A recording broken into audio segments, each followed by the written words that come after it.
This podcast is made possible through donations from listeners like you and our partners at Tallman Equipment. Tallman Equipment prides itself in having more lineman tools in stock than anyone else. And now, when you're shopping online at tallmanequipment.com, look for the truck logo that says Fast Ship on hundreds of items on their website. That logo means that item is in stock and ready to ship the same day in most cases. When it comes to getting the tools and equipment linemen need, trust Tallman. Line 11 Clothing Company, making apparel for our first responders with a positive message to patriots that you can be proud of. The proceeds of the cost goes to helping our foundation ignite the fire for father engagement. Give them a follow at Line 11 Clothing on Instagram. And finally, Monzingo Knives. Each knife is created with craftsmanship that only a tradesman could provide. Find them on Instagram at Monzingo Knives and get your American-made Monzingo knife today.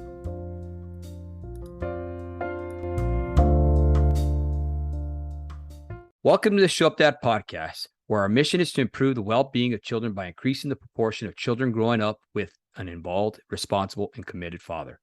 The Show Up Dad Foundation, Inc. is a 501c3 organization that encourages dads to become more than just a paycheck. Today's guest is Grant Todd. He is a journeyman lineman out of 1245. He got in the trade in 2005 and joined the union in 2007. He has a 12-year-old son named Colter and a 21-year-old daughter named Haylee. He has a part-time instructor at the Woodland School for the Cal-Nev JATC for over 6 years, I believe. And he also has been on the examining board for 1245 for 4 years. He recently graduated from NTI in Michigan. His hobbies are spending time with his kids, hunting, fishing, camping, and side-by-side trips. Welcome to the show, brother. Hey, David. Thanks for having me, man. It's an honor to be on here. Look forward to having some good discussion topics with you. Absolutely, Grant. Well, like always, brother, I want you to tell our audience about your father and your growing up. Just to kind of give us a background on you, if you don't mind. Yeah, so I was actually adopted as a newborn baby. So my biological mom was a teenager, knew she wasn't going to be able to give me the life that she felt I deserved. Mm-hmm. And I was able to be adopted by couple very loving parents that I would not be where I'm at today if it wasn't for them. So definitely a huge blessing in my life to have that and lead me on the path to where I'm at today. Obviously, you know, we always improve, and I'm not saying I'm perfect by any means, but mm-hmm. You know, I feel like I've made a pretty good life for myself, and definitely owe it to both my mom and dad. My dad owned an auto body and tow shop growing up as a kid. Mm-hmm. The house I grew up in was right next door to that. So oftentimes found myself over there at the auto body and tow shop after school and just, you know, messing stuff up more than anything, but, you know, kind of tinkering around with some tools and learning stuff and watching my dad work. And being my dad was the owner of the business, you know, I got to see some of those leadership skills and see how he dealt with people. And you don't really realize as a kid what kind of effect that has on you, you know, growing up, seeing those different skills and people skills and how to deal with situations and having empathy for the people that are working for you. But at the same time, you know, having that structure of, you know, you screw up, you're down the road, you know, if it's a big enough thing. So he worked with a lot of his employees, people that get into the tow truck driving industry and auto body industry. You know, this was back in the 80s and 90s. Generally weren't the best crowd to be hanging out with. I mean, a lot of these guys had some drug issues. Not all. There's definitely some really stand-up guys that worked for them. But there's definitely some rough guys that are rough around the edges there, you know? Yeah. And a lot of it's cash money back then, you know, we didn't have the beauty of everyone coming in and paying with a debit or credit card. So, you know, small business, he didn't like taking checks too much. So he had to put a lot of trust in his guys as far as dealing with cash side of the business and handwritten receipts. I mean, there's a lot of trust he's putting in those guys. Oh yeah, for sure. I spent a lot of time hunting with him growing up, learning a lot of skills, working on Grandpa's ranch, just day-to-day stuff that, again, you don't you don't think about when you're in that situation as a kid, the stuff that you're learning, that just the basic stuff, Mm-hmm.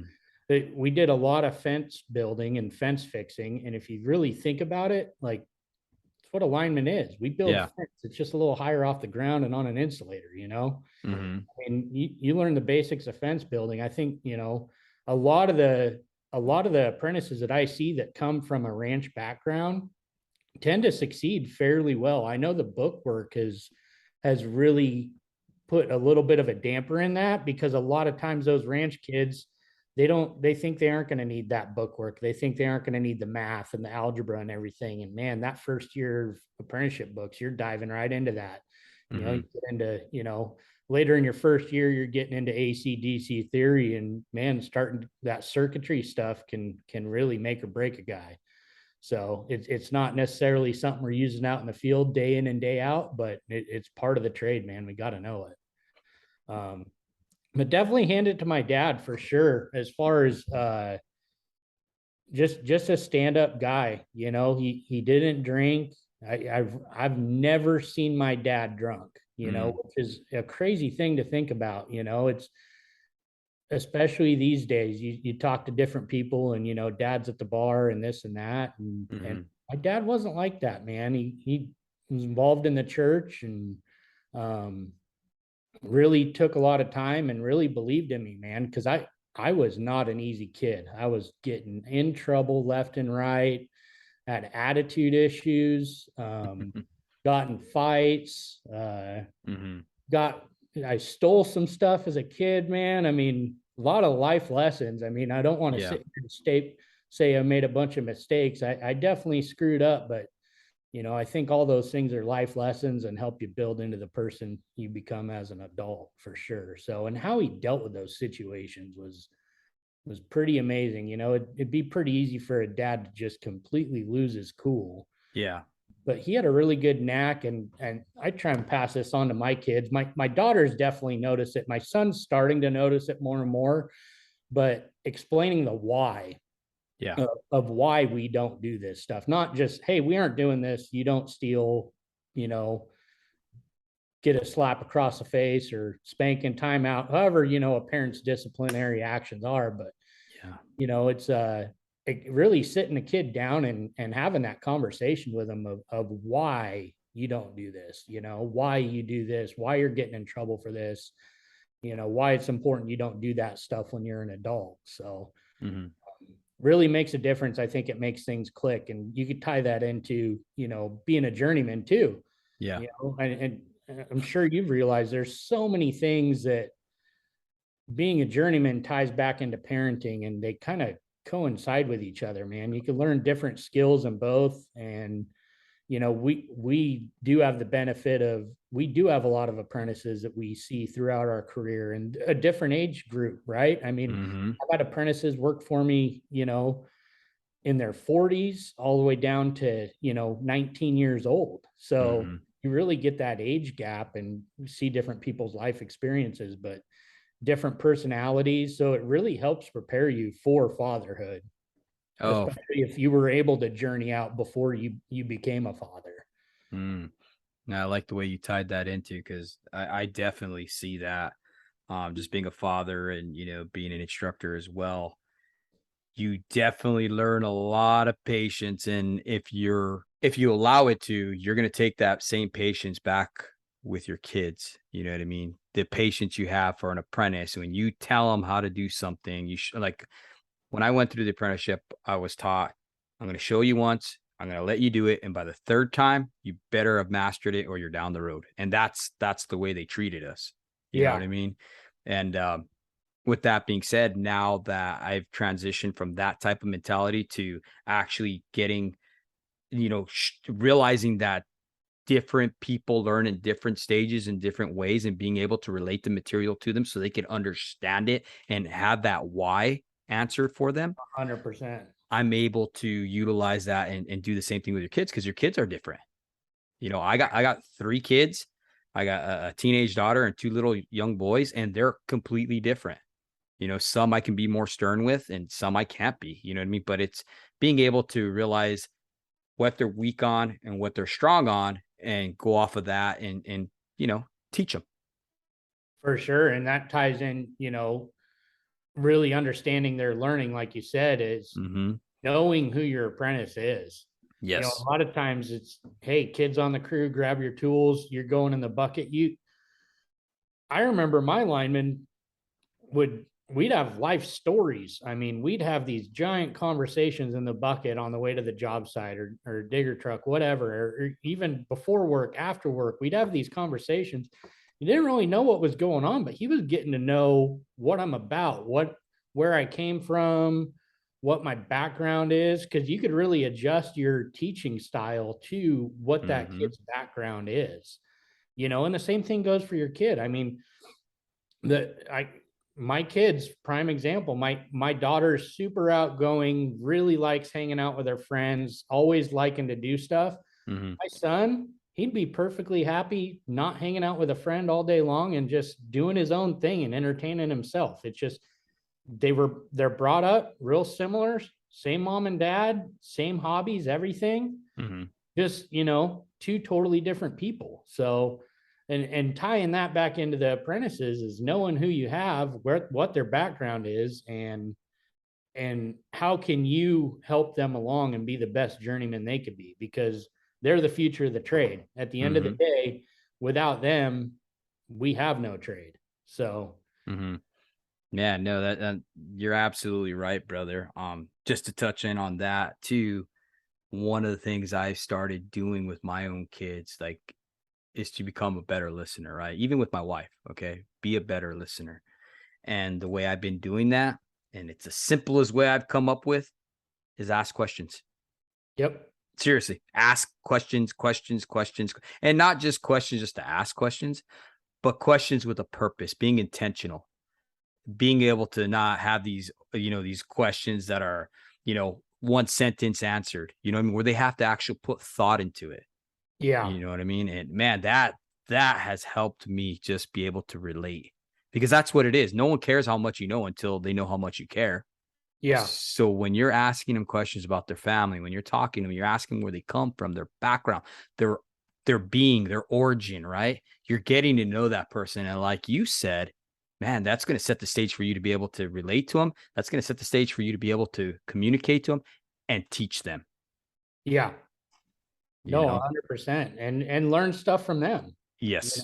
I mean, that's where I think you gain a lot of respect too, is taking in the knowledge that they bring to the table, Hmm. and listening. So like you said, asking those questions, but actually showing that you care through that listening and retaining it, right? Hmm. And Absolutely. tying in, a week later you ask them a question, and then, a week later you bring up something that involved that answer that they gave to you. Hmm. That's going to show that you actually listen, that you actually care, and they're going to really dig into that a little bit more, whether it be an apprentice, Hmm. a kid, whatever you got going on, all relationships in general. Exactly. And it's so true, man. I mean, I've had Brady Hanson, the written in red guy coming on here, great dude. And he came in, we talked about making connections as journeyman lineman, right? One of our greatest superpowers, I guess, per se, is that all the connections we make in life, not only are we making connections on the line, right? We're making connections with other people in life. Yeah. And that's our ability. We're able to go to the customer and talk to them. We're able to talk to people at a safety meeting. We're able to just be able to communicate and make those connections in life. And it's because it's the way we're built. We Yeah. want to be relational with people, Yep. you know, and it's crazy that we're being taught that, we're trained that, we're working in that environment all day. And then when we go home, we don't relate to our kids or our spouse. It's like, dude, we're training for that all day. Take that same stuff you're doing and bring it home, brother. That's Yeah. all we're asking. So Yeah. it's cool. It's crazy how that gets lost in translation. You know what I mean? When you have to do that. And I don't know why. Why do you think that is, brother? Like, Oh, honestly. I think a lot of times we go a million miles an hour all day at work. I mean, if you think Mm, about everything that we do on a daily basis that I hate that we get caught up in complacency, but let's just face it, every lineman does. Yeah. Doesn't matter if you're an apprentice lineman, whatever. You're going to get hung up in some complacency. And there's stuff that your brain just automatically does that you might not even think 100%, before you do that. But it's just a natural habit, like doing a walk around, right? You do your walk around the truck every day.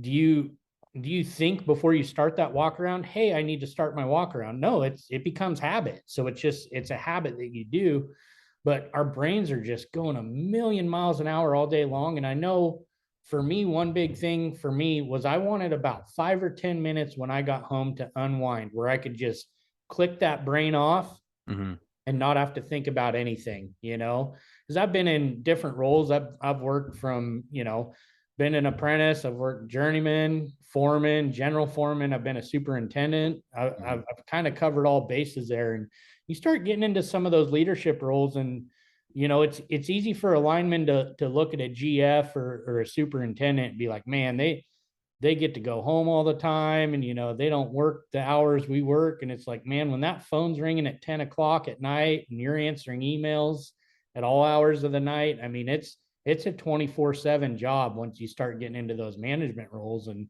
to be able to have a little bit of time to shut your mind off, whether it's being in one of those management roles or after working 70 something hours that week, and you finally get a little chance to relax, there's a time for that. But at the end of the day, we've talked about it just being more than a paycheck for that family. That family's been at school, they've been missing you all day while you've been working that 10-12 hour day. It takes definitely some understanding from that family, but at the end of the day, they want dad there. They want that time with dad, and it doesn't necessarily mean that you got to go run a marathon with them, but it's time. And how are you going to do that time? Are you going to go play catch with your kids, and finding what they're into? Yes. Where you could relate, knowing what they're about, just what we talked about. It's simple as just, hey, sit on the couch with them for 15 minutes each night and just ask them some questions about their day. Get them to open up a little bit, and it's just going to help that bond. If you set that time aside and make it a habit, it's going to turn into just like that walk around I just talked about, where it's a habit. Each day when you come home, there's going to be, always days where we get, work 16 hours. The kids are in bed. I mean, I don't know how many times I got home, the kids are already in bed, and I'd open up the door and look at them, and it's a feeling that until you've been in that spot, it's hard to describe. That you're happy that you're giving the kids that life, but you just feel like you're missing out on so much when you start working those crazy hours. And it's like you said, it's hard to explain that feeling, because I too, you know what I mean? I remember getting up early and having to drive to another state and 2 in the morning and just looking in real quick at them. And, even just the moments, the hours before that, putting them to bed and everything and getting my stuff packed was so stressful, dude, because I was having to detach myself so I can leave, because I didn't want to leave them, and that's my family, Oh yeah. And I started getting good at detaching myself from my family to not feel that pain. And that was detrimental for me. Absolutely. you know? Absolutely. Cause I mean, we're all tough linemen, man, right? Like big, bad, burly badasses doing the stuff no one else can, but I'll tell you what, if you put a camera in these pickups and watch these guys when they leave their family and they don't know how long it's going to be till they see them again, you will see a lot of grown men have tears running down their faces. They're driving away. And I don't care who it is, how tough of a guy you point out there, he's been through it. If he's got a wife and kids that he's leaving for a week, 2 weeks, a month. I mean, some of these guys that come from the Midwest or back east, man, I feel for them. They make it home every few months. I was really fortunate in this trade that, there's so much work in California that I'd get to see my family, usually every other weekend. It was the longest I'd go. Sometimes you might go 3 weeks to a month here and there, depending upon work schedules. But man, if you're on the road as a lineman, it's a rough go. And being able to have that empathy and really put yourself in your family's shoes. I mean, it's tough on you, don't get me wrong, but to be able to look at it from the wife's perspective or the kid's perspective, I mean, all they see is you're gone, you Yeah. know. Yeah, they enjoy having the cool stuff at Christmas. They like getting those dirt bikes, the PlayStations, or whatever the kids are into, the new bike. um but at the end of the day, like, do you remember what you got for your 12 when you were 12 years old? Do you remember what you got for Christmas that year? 12 years old. I think, you know what? I honestly can't remember that far back. Dude, I mean, I could go down a list and I might be able to uh, label a few things that I got, with like milestone birthdays. mhm. Like for me in California, when you turn 12, that was kind of your rite of passage, kind of becoming a man. That's when you get to hunt. Yeah. My 12th birthday, I will always remember I got a deer rifle. I'll remember Mm, that, right? But that was because my dad and I went deer hunting with that rifle. mhm. I remember more the memories with that rifle than I do the actual rifle itself. The rifle's Mm, great. I love the rifle, right? But the memories that I made with my dad, and that's kind of what I'm getting at, is your kids are going to remember the times they had with you. They're not going to remember what you got them for Christmas because you worked 7/12s for 6 months and didn't see them. They're going to remember, hey, we went on a trip for a week to Mexico, or we went on a trip to, check out Europe or Hawaii, whatever. mhm. That's the kind of stuff that's going to leave leave memories in your kid's brain and in your brain too, because you look at the same thing, like, what did you get your kid for their 12th birthday? I Yeah. can't remember. I got him something cool. We were working a lot of hours, man. But you know what I mean? Like, Yeah. it's the time and the memories. That's what kids want. I mean, grown-ups, if you have a solid wife, and even still a solid wife, it's hard. Yeah. It doesn't make it easy on them, but she could kind of go through the motion. She could hold down the fort while you're gone. Mhm. As long as that communication stays good and you guys can keep trust between you guys. But um, if you have a gal at home that isn't emotionally mature enough to deal with that kind of stress, it's Mhm. going to fall down on the kids, man, and it's not going to be good on them. No.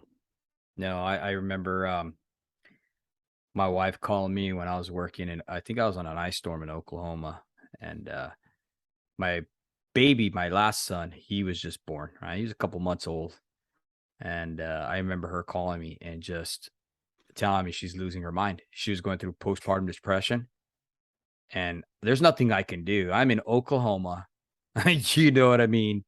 Stuck there, literally, ice storms, and she's calling me at night because she knows not to call me during the day, and I'm in this hotel or whatever, and I'm in the hall because I don't want to wake up my roommate, because we're on storm, and she's just bawling, dude, just straight up bawling, saying that I need to get home. She can't do it anymore. She's burnt out, you know, just crazy, So going back to what you said, yeah, you could have a solid wife, but at the same token, everybody has a breaking point. Oh And yeah. and you have to have a goal in sight. For me, I never had a goal in sight. It was just on to the next one, on to the next Hmm. one, on to the next one, Yeah. you know? What's your ultimate goal? And at the end of the day, it should be to be with your family, and however that looks like. I mean, I know a lot of families that have uprooted from out of state, moved to California because the work is so good out here. Mhm. You know, um, but what's that ultimate goal? It gives you something to strive for. If like what you said, it's just okay, the next job, the next job, the next job. But where are we at 10 years? Where are we at a year? Where are we Mhm. at in 5 years? Where are we at in 10 years? Having that ultimate goal really, really helps. I got a buddy Mhm. that GF up here, and his wife and kids are back in Utah, and he makes it home, every other weekend or so. But they have this ultimate goal that, he's not going to be working in California in 5 years. Mhm. He's going to be at home every night at that point. And they're financially preparing themselves to make that happen. That's their Mhm. goal. That's what they agreed on together. So, it falls under two is regardless of having that solid gal at home or not, you got to have that communication with them and be able to set those goals. Mm-hmm. If you guys can't ask, it falls back to those questions you talked about, man. Mm-hmm. That's good. That's good. You got to get those questions out there. You got to figure out where their mindset is. And a lot of this needs to happen before you end up making her your bride, man. Yeah. Is what it comes down to is, we all like that, super hot, pretty gal on our arm, and it's kind of a pride thing for guys, kind of a status thing. But Mm-hmm. dude, at the end of the day, none of that matters when you're out here working and they're 1,000, 2,000 miles from you, and you're trying to calm her down because she's having an anxiety breakdown because you've been gone for a month. Mm-hmm. Oh So yeah. No, it's definitely hard. I had a good friend of mine who used to work with us, and he said that line work, believe it or not, has the ability to magnify where you're weak at. So if you have issues dealing with your emotions, it's going to magnify that. And that usually looks in the form of being an addiction, whether it be alcohol, pills, drugs, pornography, whatever, gambling. I know guys that are gamblers, yeah, and it's going to magnify that. If you're weak in your marriage, guess what? It's going to magnify that, 100%. So if you look at it from that point, it's going to show you where there's a weakness, just like a wall. Okay. If you have this wall and you have this water and it's pushing on it, right, and it starts leaking and stuff. Okay. Well, you can look at it in two different ways. You look at it like this wall's weak, it's going to break, or you can look at it like, okay, this is showing me where there's a weak point that I need to work on. Yeah. So it's all about mindset and how you're going to look at it. Right. And that's the way I like to look at things through a different point of view. And I like to tell the guys out there that are listening, it's all about how you look at things, right? And being able to have that positive attitude, like you always talk about, Yeah. what are some of the things that you do to keep that positive attitude, that good outlook on life, especially when stuff's going bad? I mean, it. I mean, you've had some hard times. So what do you do? Yeah. I pray a lot, man. I'm just being Mm, flat out honest. I mean, I talk to God amen. a lot, and regardless of the listeners' beliefs on a higher power or not, that's really seemed to work for me. Mm-hmm. And one thing that through faith has kind of showed me too is just gratitude for what we do have. Mm, If you really look out there and see what different people around the world are going through right now, I mean, mm-hmm. just living in the United States alone is a blessing. Not Amen. to mention the fact that we have careers that we could provide for our families. And in most cases, our wives don't have to work. They're able to be a stay-at-home mom.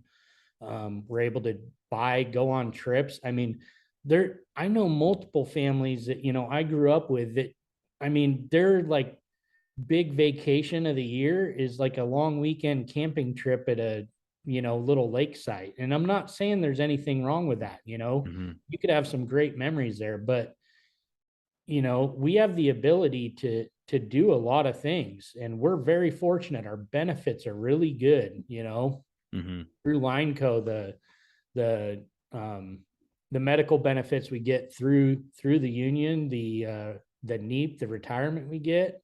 Mm-hmm. Start looking at some of that stuff, man, and it's pretty easy to go down a rabbit hole and start getting this attitude of poor me, and just really getting that victim mentality, and Mm-hmm.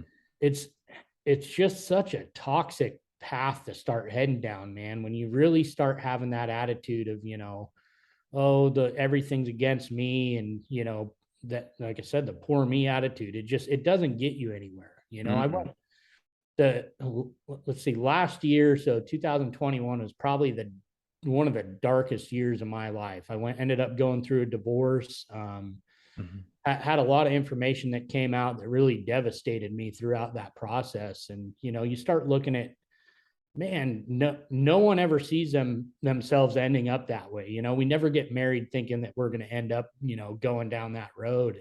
Yeah. You could really start heading down some bad rabbit holes with however you're coping with that stuff, man. And I really started digging into the gym hard, and and reading some really good books. I read quite a few relationship books, just knowing that I like being with somebody, knowing that someday I'm probably going to get remarried again, and really what to look for in that next person. So that really helped me be positive too, because you start reading some of these books and you start hearing some of the horror stories out there, and it's like, man, okay, there's a lot worse things to go through in life than going through a divorce. So yeah, it was a tough time for me personally. But you got to look at, people bury their kids, man. And that just, like, I'll tell you what, that like St. Jude's commercial that comes on the TV, dude, it's about everything I could do to not start tearing up when I watch that stuff, man. Just seeing little kids, in a hospital in that state is, man, that just tears me up. So you start looking at that and it goes, and even then, I'm not trying to shine light on that subject, but again, there's hope for these kids. There's those kids are going to feed off those parents. If those parents are having a really negative attitude towards everything, those kids are going to feed off of it, and it's probably going to hurt their chances of making it. But my biggest thing was through my whole process of last year was just showing my kids that no matter what happens to you in life, you could come out stronger, you could come out better.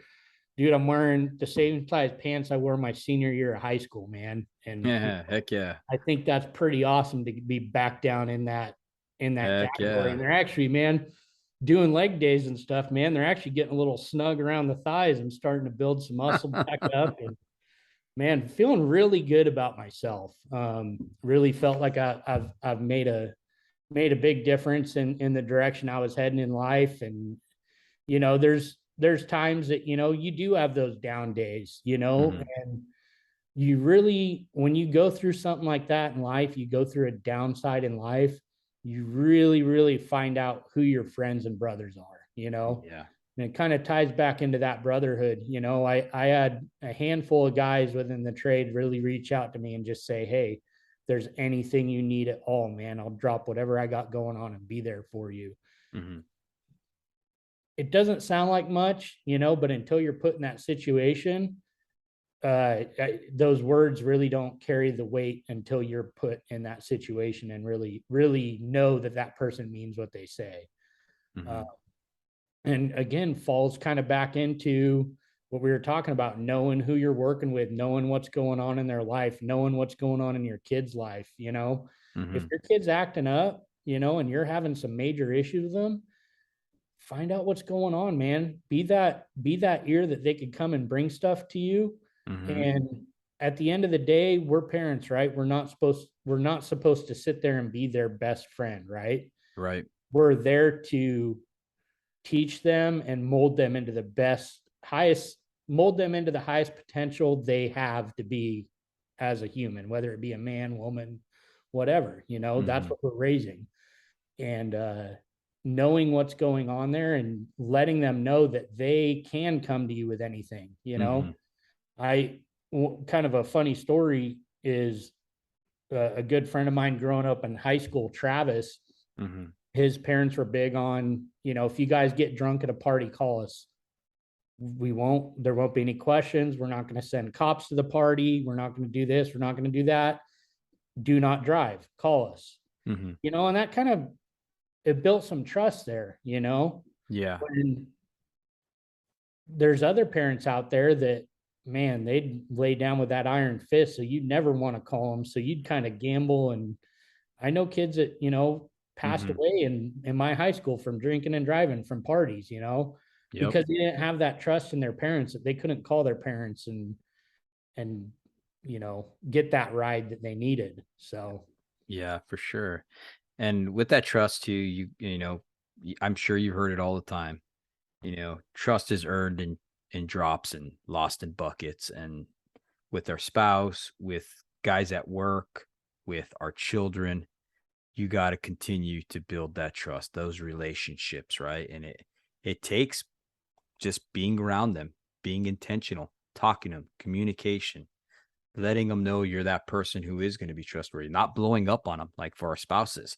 Yeah. Like my wife couldn't come to me for a lot of stuff because a lot of times I was so overwhelmed with everything I was carrying that I would blow up, and how many linemen do you know that do that at work? What do you mean? I already showed you that, you know what I mean? And Yeah. just blowing up, and it's because there's so many different aspects to what you're dealing with, you know what I mean? And I think a lot of times when we do that and we show our kids how to respond to that, that puts them into this heightened state to where they're going to see how we're responding to stress. They're going to realize we're under stress and duress. And that's how they're going to handle their stress and duress when they grow up.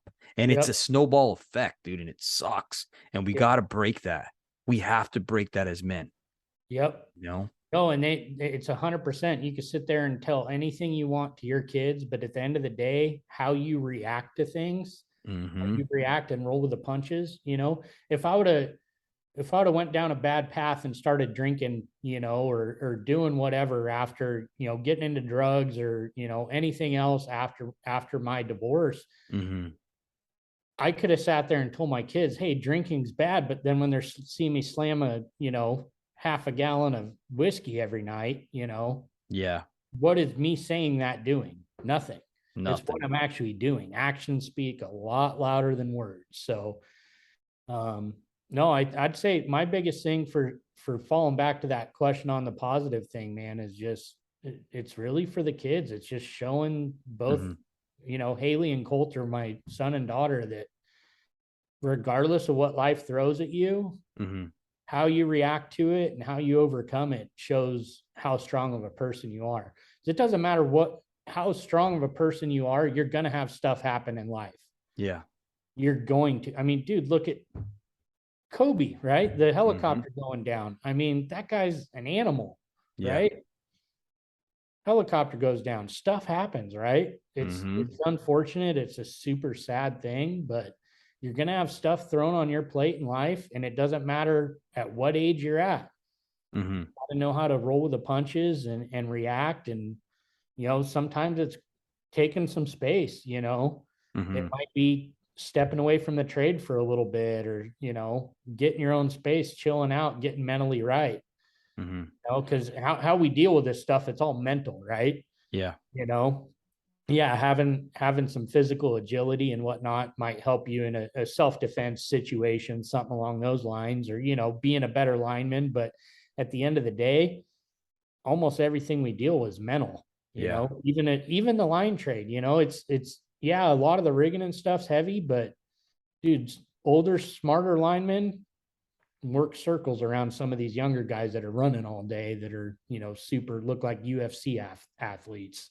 So Yeah, exactly. No, it's funny that you said that because it's so true. Like some of the old line hands I was around, they tell you, don't run, you don't need to run, and I remember this one guy tells me, all right, at the end of the day, we're gonna do the same job. We're doing the same job. You do what you're doing. You do you, boo, is basically what he told me. He's like, I'm not gonna run, and I guarantee you I'm gonna have more work production done than you, and I'm going to be less tired than you, and I'm going to be able to go to the next day. yep, And we did it, dude. And my God, dude, at the end of the day, I was freaking tired. I was exhausted.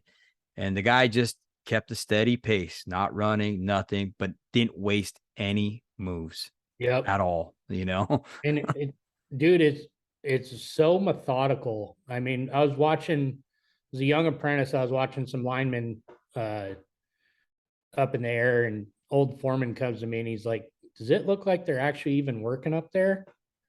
And I was watching them and I started thinking, and it's like, no, they're not. Like the bucket's not shaking around and like they're not throwing stuff everywhere. Like Mm-hmm. they're just super smooth with all their movements and, really thought out the whole process of working that pole out. Mm-hmm. And you would look at these two older guys and you're like, man, they aren't going to get much done today, but man, they slammed it. They Mm-hmm. really just thought their whole job out. But kind of tying into that too, I think one of the issues we're seeing in the trade right now, and it ties back to what we're talking about, is this communication stuff, man. I mean, Mm-hmm. I'm seeing it all the time now. You don't hear the guys talking, it Mm-hmm. used to be, hey, we're going to be coming hot on this cutout. We're going to be coming hot on this Mac. Hey, I'm going to be moving this phase. You guys watching this, all that stuff. The stuff that, even as a crew that's worked together for months on end that really knows each other's moves and how they operate, they were still saying stuff. They were Mm-hmm. still communicating, and I think we've gotten really focused on the tailboards and stuff like that. And I think that's great if everyone's engaging and everyone's actually putting input. I see a lot of tailboards out there that, Mm-hmm. slips, trips, falls, pinch points, 3 points of contact, three-way communication, falling hazards, that Mm-hmm. the kind of stuff that you could look at a tailboard and go, okay, well, that covers basically every job we're on every Yeah. single day. But what's specific to this job? What's the hazards that are specific to this job? What are we talking about? So is a tailboard, is it just a form at this point for a legal document to cover everyone's butt? Or are we using it as a tool in our toolbox, as something that is really helping that crew be successful at the end of the day? Because a good crew that communicates is Mm-hmm. gonna blow another crew that doesn't communicate out of the water. And whether it's documented on a piece of paper or thoroughly talked about, let's face it, these days it has to be documented or it never happened, right? But Mm-hmm. the having that communication is just key to executing this work in a safe, timely manner. You could knock a lot of work out safely with Mm-hmm. all the tools and stuff we have these days. It's insane. No, for sure. And going back to that communication, what I've been seeing is that with all this technology, digital technology, how it's growing rapidly these days, social media, now everybody's on social media, right? That's becoming omnipresent in everyone's daily lives. I had a good friend of mine, Ed, and he talked about how social media right now has become this soap opera that women who used to stay home were watching. He's like, that's all social media is. It's a numbing agent. It's a way to somebody to step out of their life for a brief second. And then with all the, with all these smartphones and everything out, it's widespread. It's easily accessible. And some of the studies I've been noticing, right, is that they're talking about how the person who stays mostly on social media has a increased inability to concentrate and sustain attention because they're continuously distracted by social media. There's a correlation there with that. So, with that being said, you're seeing it in the field, you're seeing it with your kids. I mean, I don't know how many fathers contact me on a daily talking about how do I get my kids off this phone? I take it away and they act like little demons. You know what I mean? It's because they're being conditioned. Yeah. The more time you spend on it, it's like with you. If you don't spend time with your father, you're not going to know him. He's not going to have influence in your life, right? Yeah. And we talk about it all the time. So if they're being influenced by social media and they're on it, what do you think they're going to act like? You know what I mean? They're going to respond to that. They're going to be drawn to that. That's going to have more influence in their life than you. And that's something that as men, as fathers, we don't want that info. We want our influence in their lives. Yeah. You know what I mean? 100%. But it's crazy. One of the things I read that I thought was pretty interesting and it made sense to me is anytime you're in a room, in a meeting, whatever it may be, if you hear a chime, no matter if it's your phone or not, if you look around the room, everybody's looking at their phone to see if it's them. Yeah. Right. And that's because we've been conditioned. It's no different, right, than a dog. You train your dog to ring a bell or whatever. What do? They get a treat. Okay. Well, over time, they know to go to that bell, hit it with their nose, and they're going to get a treat. It's the same thing with these chimes. That's how they're getting our kids. That's how they're getting our attention.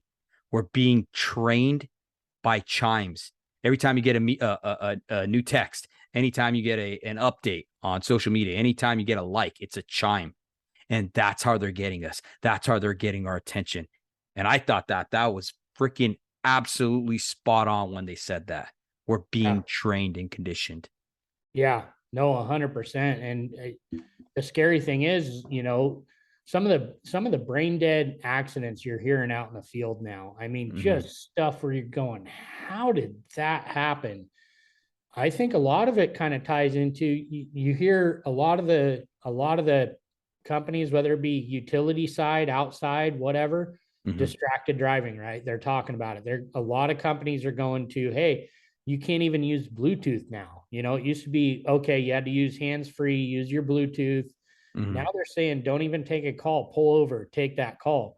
Well, if that's having the same side effect, in driving, what about in the field? Yes. Guys, you see it a lot. Guys will have their cell phone in their pocket, and they're framing a pole or whatever and forget it's in their pocket. And then they go up in the bucket and their phone rings or whatever, they could hide it, it's not going to, the foreman may not see it or whatever, shoot a quick text message out.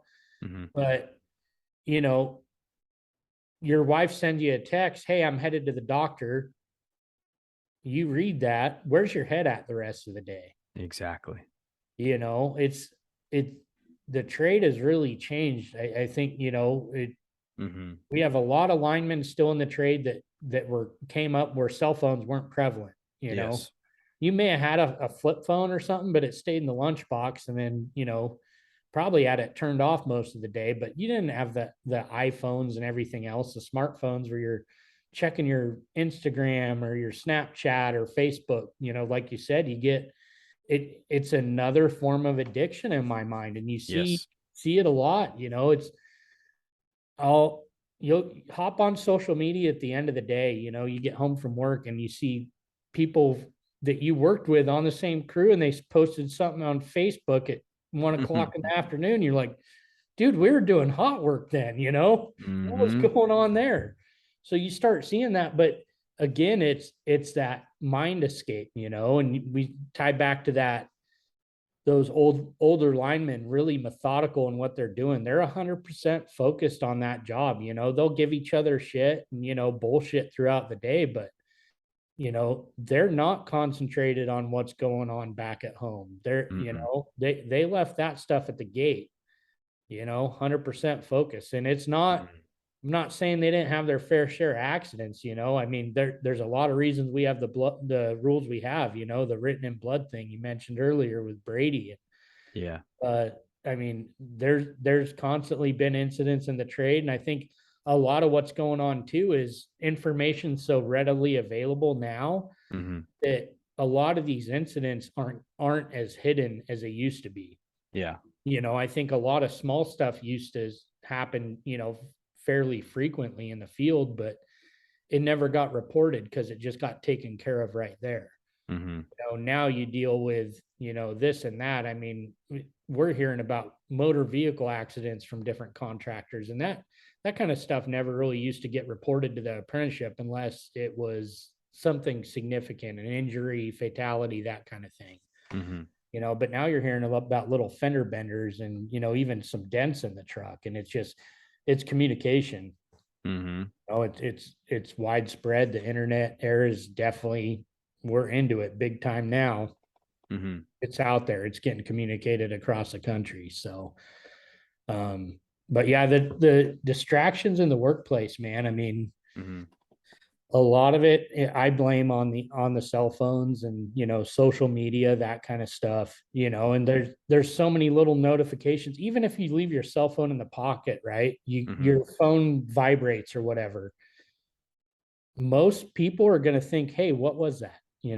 That, did somebody like my Instagram post, or did somebody, message me, or, the single guys in the trade, these dating apps are pretty insane, man. You drive through a town, it's like trolling for fish, man. You get about 20 of them tend to bite the bait as you're driving through. So it's a different world, man. It's just a totally different world. But how do we deal with that? What's the best approach for that? Because the cell phones are here, right? And companies having more and more companies are having information relayed through personal cell phone devices, right? I mean, like, I know there's some contractors that, they don't even get their foreman and whatnot personal phones. They'll just give them an extra $50, $100 on their check, Yeah. you know?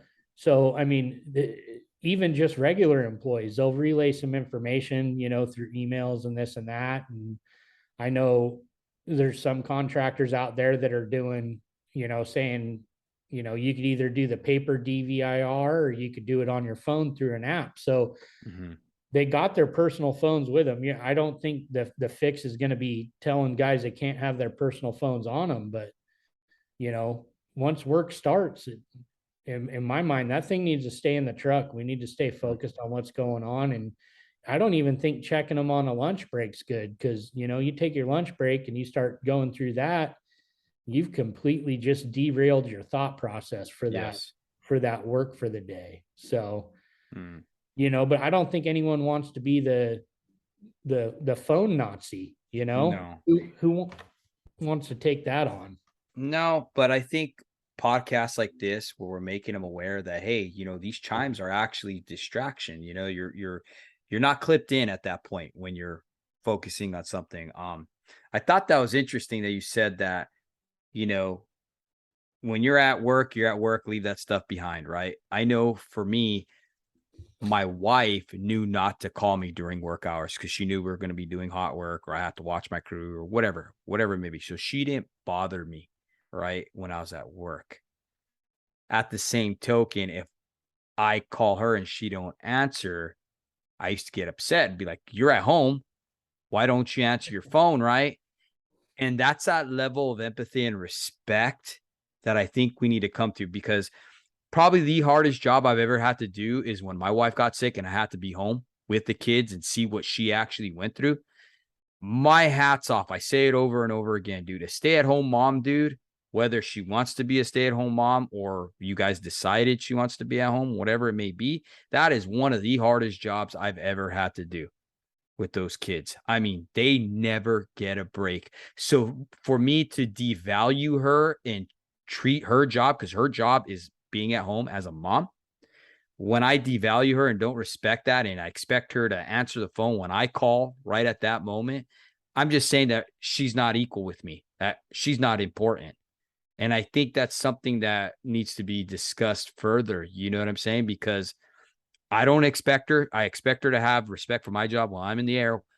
As a husband, as a leader, as a father, I need to be able to show her and be like, hey, I respect what you do at the home too. So if you can't answer right now, I understand you're extremely busy. You're probably with a sick kid, or you're dealing with a kid who I left you with who has a broken leg. You know what I mean? Well, I went on to the next storm or whatever. You know what I'm saying? Yeah. So there's a mutual respect there in both what we do as linemen and what our wives do at home for us. You know what I'm Oh, saying? it's definitely a team effort, Yeah. Yeah, we're the ones that, we're the ones where you see the major benefit right away, right? Because you see a Mm-hmm. paycheck coming in every week, but you really don't see. um have you heard of a guy named Simon Sinek before? Yeah. Yeah. I have. He does a lot of leadership courses, and he talks about uh infinite games, Mm-hmm. and uh how you could correlate like a baseball game, right? You could tell who the winner is, right? There's a score at the end. Mm-hmm. But like, tying into the family thing, yeah, you could see that big paycheck for the work that you do. Mm-hmm. But you can't necessarily see the outcome of what they did. Yeah, you got a clean house, you got clean laundry, you got food, ready to go when you get home. Mm-hmm. There's a lot to be said for all that. But at the end of the day, they're spending more time with the kids than the dad is usually, Mm-hmm. especially if they're a stay-at-home mom. They're the ones really having a lot of influence in those kids. Mm-hmm. So it's not something that you're going to see overnight, but you're going to see over the course of years, of Yeah. what kind of influence they have. And I think a lot of linemen kind of take that for granted too, as far as, we're doing this crazy work. We're doing stuff that nobody else wants to do. Mm-hmm. We got high ego, high drive, alpha male industry 100%. Mm-hmm. But at the end of the day, you kind of need to humble yourself down a little bit and realize that it's really just a job.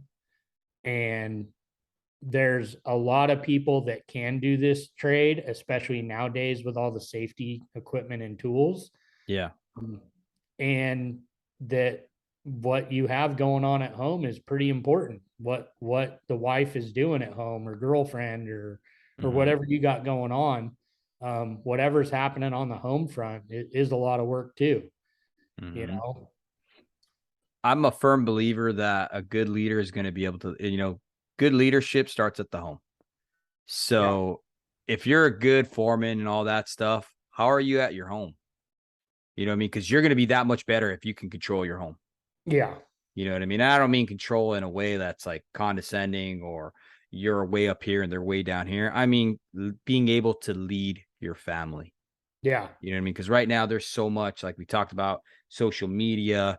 There's a cultural differences with what the media is saying is right and wrong and up is down and all this other confusion that's out there. We need to be able to be that point man in our families to be able to lead them through this life. You know what I mean? And if we can't do that, but we're a good leader and we get a job done at work, are we really being successful? You know what I'm saying? Yeah. And I think it all depends on what the individual's goal is too. I mean, I know Mm-hmm. a lot of linemen out there that don't have kids, Yeah. that don't have the drive to be a family person. And there's nothing wrong with that. No. That's their decision, that's their life decision. I personally feel like raising kids has been one of the best parts of my life. I Mm-hmm. truly feel that way. And some people don't, and there's nothing wrong with that. But I've seen some of those people grow to be some great leaders too, in the trade, that don't have kids, don't have a wife at home. Mm-hmm. I've seen that as well. But yeah, there's the leadership ties into home front, it ties into everything, man. And you gain different skills, and being able to be humble, and know that you don't know everything, Mm-hmm. and be able to take input from, the crew, your family, that kind of stuff. It's all a team effort. We're just one of the spokes on the wheel, man. It's not, definitely a leader. You're going to carry a little more weight with that. I do believe, as a father figure in the home, that's your home. You're the leader of that home. Mm-hmm. But at the end of the day, that person standing next to you is just as important, standing by your side and backing you back in your play. Absolutely. It's no different than working in the bucket with your bucket partner or whatever. You know what I mean? They're Yep. watching your back. They're letting you know that, hey, you're close or whatever. You know what I mean? They're watching your back. And that's the same way we need to watch our spouses back. Same way we need to watch our kids back. You know what I mean? Not to coddle them by any means, right? Yeah. But to be able to watch your back and kind of let them know about the pitfalls, the things that are going to hurt them in life. You know what I mean? And that's that guidance, that's that mentorship that I think the world really needs right now, because you don't really see that too much anymore. You know what I mean? Well, and kind of tying back into that social media stuff, I mean, there's a lot of parents that just want to throw a video game or an Yeah. iPad in front of their kid, and that's their babysitter, and then the parent does whatever they do. And man, we're raising generations of kids that have no Mm-hmm. communication skills and no thought process of how to deal with situations as an adult, because they have this out, right? Mm-hmm. It's this dopamine hit whenever they open up their Instagram page or Facebook page. It's this little addiction that, I think it's one of those things that we may not see the effects of it right away, Mm-hmm. but I think in the coming years, it's going to be a major thing we're going to have to tackle, even in the trade. Yeah. Because these kids are going to be stepping into the trade. There's a big talk about millennials in the workplace, and Mm-hmm. being able to make things relate to them, and the why that we talked about earlier, Mm-hmm. relating with these kids that are coming into the workforce. And a lot of them have great work ethics. They want to be a lineman. They, have a Mm-hmm. lot of drive, but there's some that I believe that would make great linemen that just don't have that. And then, whether it be their upbringing, their just personality, their drive in general, I don't know if there's an individual thing you could just say that, hey, this is the issue. But Mm-hmm. with all these kids coming up that, you know, have this escape, we didn't have this social media stuff when we were kids, you know, No. and it's causing, you know, on the female side of things, it's causing a whole nother issue. You know, you look at these young gals growing up and they see all these Instagram stars and getting how many, you know, this many likes, and Mm-hmm. it's putting a lot of young girls into depressive states, you know, that I'm not pretty enough and this and that, and Mm-hmm. doing what they can to get more attention, you Yep. know, and that creates a toxic environment in a relationship. You know, if the gal's constantly seeking attention and, Mm-hmm. you know, you're out busting your butt working and she's feeling like she's not getting the attention, I think that there's a lot to be said for picking the right partner that you are going to, you know, do life with. Mm-hmm. You know, it's not going to be easy. It doesn't matter how great that person is and how great you are. Mm-hmm. Dude, relationships are tough. It's work, and you have to want to work at it. You have to be able to sit back and go, hey, when you screwed up, you got to be able to say, hey, I screwed up, learn from it, move on. But Mm-hmm. um, kind of back on this social media stuff, I think we're going to have some challenging times ahead of us in the trade. Mm-hmm. You know, if we think it's tough right now, I think it's going to get a lot worse with some of these generations coming into the trade. So Mm-hmm. how, you know, us as leaders in the trade, you know, instructors, foremen out in the field, you know, journeymen, just people that really have a lot of care about this industry and want to see, you know, others succeed in the industry the way we have, and you know, reap in the benefits of it, because there are a lot. We got Yeah. to figure out a way to connect with these kids that are coming in and make them be the best journeyman that they could be, you know, just like we're Mm-hmm. raising our kids. Tying that back in is, yeah, there's social media conflicts and this and that we're up against in the technology. But Mm-hmm. dude, at the end of the day, we're all human. These kids coming in have potential to be some badass linemen. Mm-hmm. We just got to find that little niche and the little bit of the why, Mm-hmm. and meet them in the middle, where, you know, that just kind of ruling with an iron fist, those days are long gone, man. Yeah, they're long gone. I can't agree with you more. Um, I think we need to start speaking to the people that we want them to become. I mean, that goes with our kids. You know, if you continuously call your kid a piece of crap or whatever, maybe, or you're never going to amount to something or whatever, what do you think they're going to grow up believing? And it's the same thing with this new generation. I think this, I hear a lot of guys always bagging on all the millennials, millennials, millennials. Dude, I'd see some great millennials, Yeah. super proud, super stoked to know these kids, and it's just a matter of being able to relate to them and being able to speak to them, speak life into them. I had a past guest, Jim the Rookie Morris, right? He Disney made that movie, The Rookie, Uh-huh. and he talked about that, and he's just like, man, he's like, all these kids, these were the kids that no one wanted. And I took him and I started speaking life into him. He's like, let me tell you, Dave, at the end of that season, they were undefeated. And that's what spawned me going into the major leagues and trying out at 40 some years old or however old he was. He's all because I had made a bet that if they did their best and I gave them my 100% as a coach, that they're going to go far. He's all, they exceeded my expectations. He's all, it's Yep. because I spoke life into them. And I think that's what we need to do as mentors, as husbands, as fathers. You know what I Yeah. mean? Speak life. 100%, man. Take, you know, you might only have an apprentice for a day, Mm-hmm. but that one day you might have that apprentice might put some inspiration into that kid that no one else was able to do. So Absolutely. he might be on this other crew for a year and he just fills in for on Mm-hmm. your crew for a day because you need a guy. That could be the most impressionable day that kid has in his career, where something just clicks. Mm-hmm. You know, it's easy to go, well, he's not my apprentice, you know, we're just going to get the job done and go home and that's it. But dude, we have the ability to really make this trade as a whole just something that is absolutely incredible. And I think my biggest concern right now is the direction we're heading. I don't see that Mm-hmm. happening.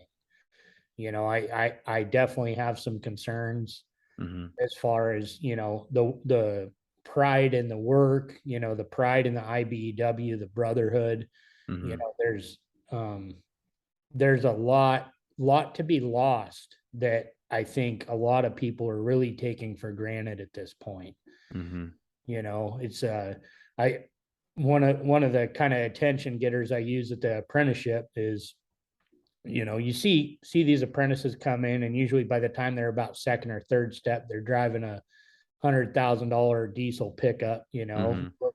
Look at whether it be Riverside or Woodland, man. I know there's no Saturday schools anymore, but on a Saturday you'd go out there and it looked like a brand new pickup truck lot. I mean, truck show at the apprenticeship, and Yeah. all these kids have, whether it be cool muscle cars, whatever, street bikes, Harleys, they all got cool toys, right? Mm-hmm. You take one of them toys in and you get it worked on, and that shop royally screws something up. Say you get new tires put on that pickup and you drive it 5 miles down the road Mm-hmm. and that tire falls off. Mm-hmm.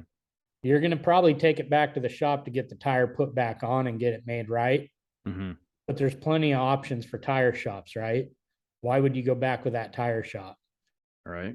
Even if your buddy was saying, hey, man, I know they're a little bit more expensive, but they do awesome work. Well, just that one little occurrence, right? So, Mm-hmm. what's stopping these power companies from bringing non-union guys in if they're going to be getting the same product? Mm.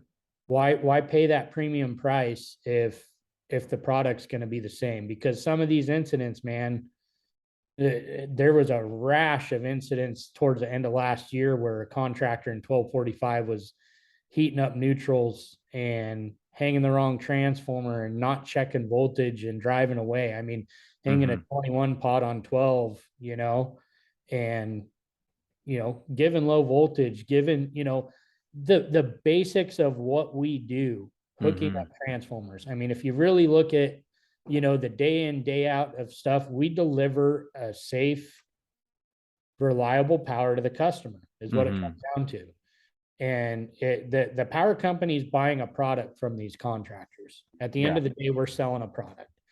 And if that product isn't met to satisfaction, I mean, we should be well above that, right? We should be striving for excellence. We should be striving for the product that we're selling is so good, you won't want to go to the other person, which the analogy would be non-union. We should be selling that product. We should be selling that pride in our work that, you could drive down, a road where a lot of the work going on right now in 1245 is fire hardening. You should be able to drive down that stretch of road and all those poles are in line. All the cross arms are level. The wires sag correctly. You shouldn't be driving down and, every once in a while you see a pole that isn't even 100% plumb, or, the pole's not backfilled all the way, or, just taking the little bit of pride in our work that really goes a long way is, that's kind of what concerns me. Is times have been really good for linemen over the past 5 years, I'd say. In some areas a lot longer than that. I think 47's had a really good run down there. And we've seen a major influx in 1245 of travelers just because we can't man the work. Yeah. And some of the best linemen I've worked with are travelers, but also some of the worst linemen I've worked with are travelers. You get guys that really care and want to do a great job and enjoy the money out here. There's some great guys from out of state, but there's also some guys that are the only reason they're here, the paycheck. And as soon as they make their money, they're going back home and they don't care what happens at, to this local, and the work we have. So it's, we really got to kind of bring that back, man. It's bring that pride back and bring that excellence back. Cause that regardless of where people stand politically, as far as the union, at the end of the day, our money, our dues do go to some politics. They do. It's just the nature of it. Right. In my mind, if our product we're selling is that excellent, if it's that perfect, we don't need to be doing that. If we're selling ourselves going, hey, we're the best of the best, at the end of the day, these utilities are going to want to use us because they want the most bang for their buck. Yeah, it might be a little bit more expensive, but we're getting more work done. We're doing it safe, all of that tied into one. Yeah. And I think too, like there's a book called Drive, right? By Daniel Pink.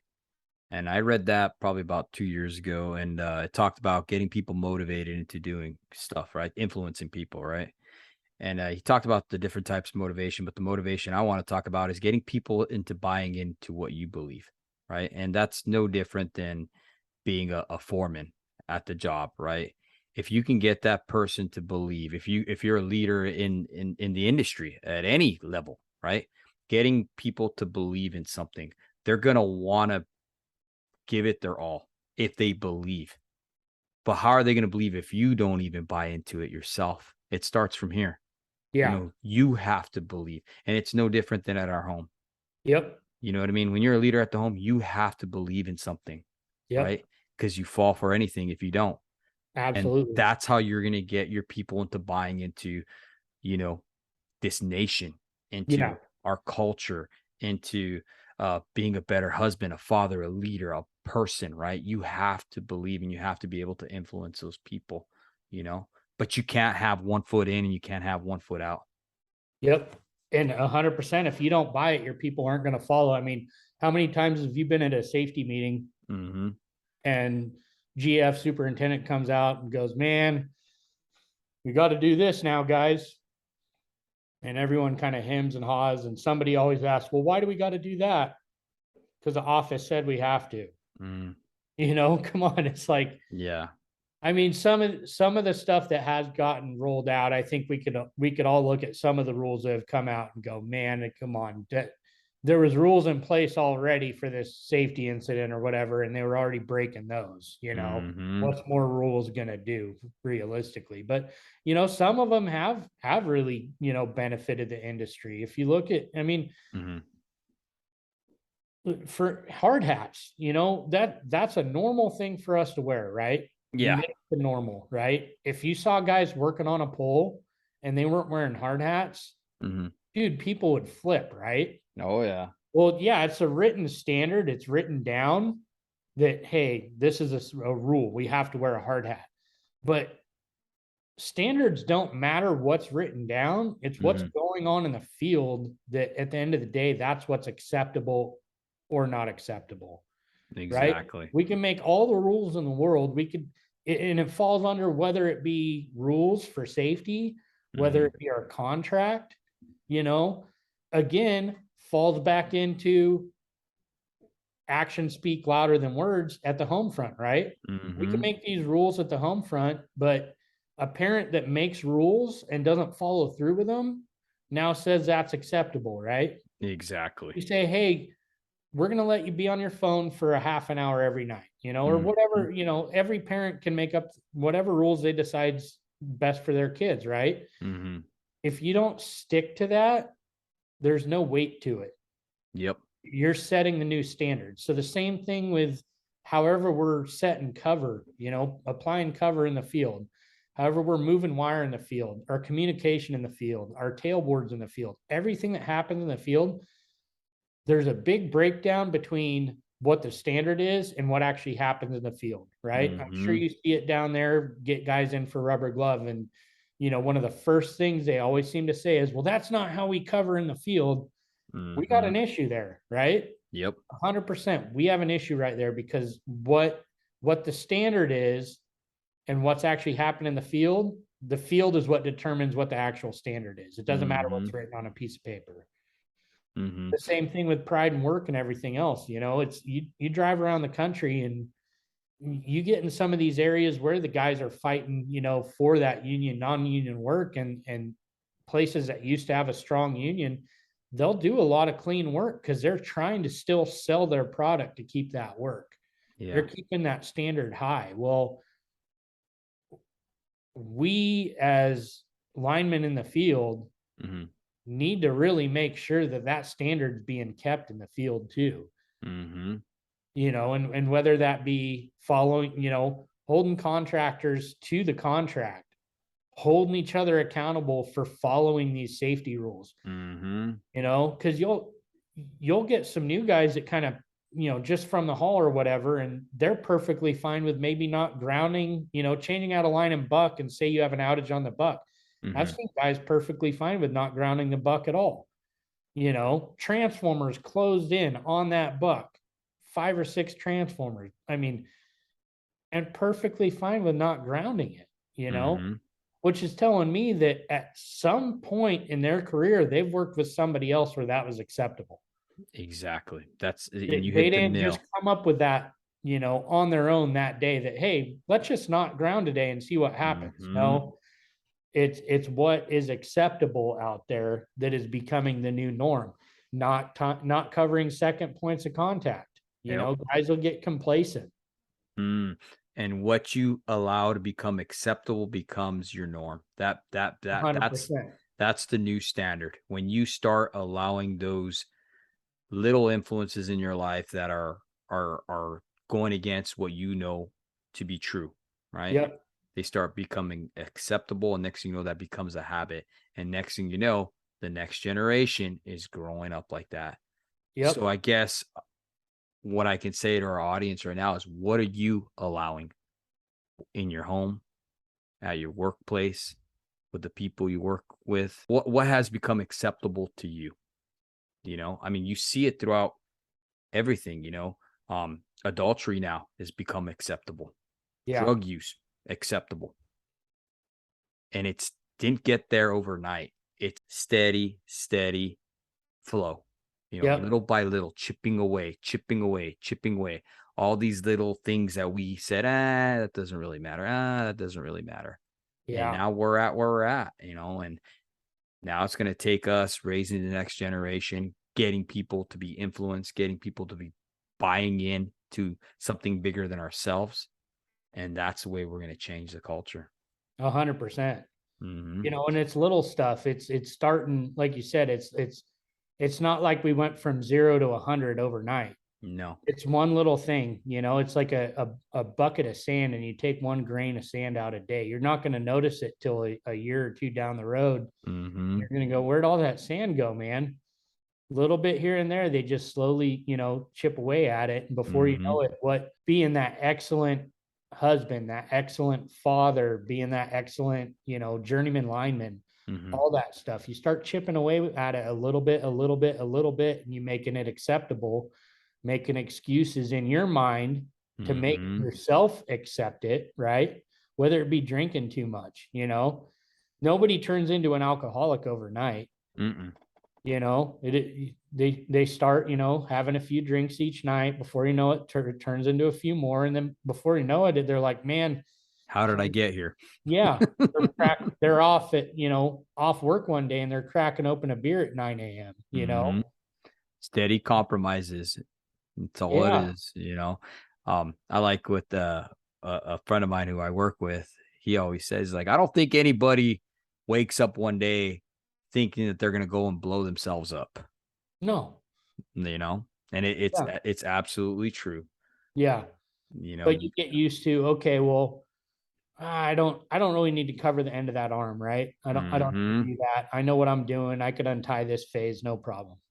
I've done it, and it's fine. I've got away with it.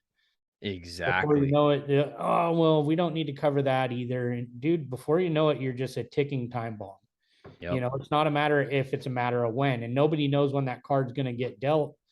But dude, at some point you're going to draw that short straw, and it's not going to go over good. There's not too many second chances in this trade.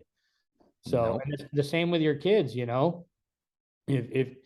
if you're doing the same thing at home, if you're making stuff be acceptable at home, dude, that's the standard. It doesn't matter what ground rules you have in place. If you're letting your kids talk to their mom in a certain way, and not having her back, and letting that behavior be acceptable, that's the new norm. So what's the next thing they're going to chip away at?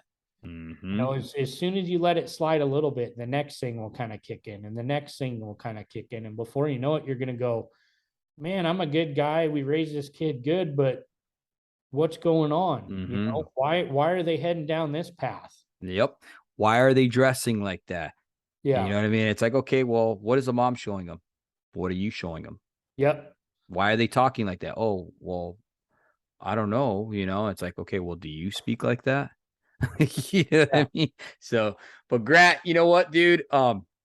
Thank you so much for coming on, brother. Man, I can't believe it went that quick. Wow. Yeah. We flew past that, man. Heck yeah, brother. No, it's such a pleasure and honor having you on, bro. Um, if I could ask you to share with our audience how people can get a hold of you, if that's okay with you, if they have questions or whatever, you can share with us now. That'd be awesome. And I can put it on the show notes as well. Yeah. I got an Instagram.